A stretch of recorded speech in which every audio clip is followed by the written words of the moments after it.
Totoo ba ang mga Ilonggo ay pisot? Alamin sa video na ito, mukhang tinutukoy mo ang salitang pisot sa konteksto ng mga Ilonggo.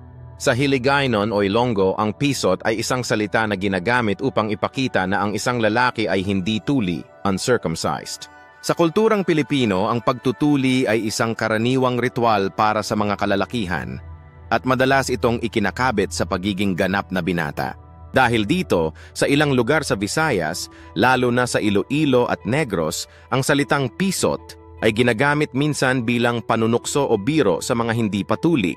May mga teorya rin kung bakit ito naging bahagi ng Ilonggo vocabulary. 1. Kaugnayan sa kultura ng mga lumang tribo. May ilang indigenous groups sa Visayas na hindi dating isinasagawa ang pagtutuli, kaya maaaring doon nag-ugat ang paggamit ng pisot. Batinin na impluwensya ng Espanyol o mga lumang paniniwala.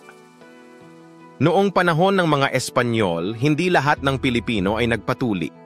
At maaaring ang terminong ito ay ginamit upang tukuyin ang hindi patuli. Depende sa gamit, ang pisot ay maaaring gamitin ng neutral o bilang pang-aasar. Kaya sa mga Ilonggo, lalo na sa kabataan, madalas itong ginagamit sa mga biruan.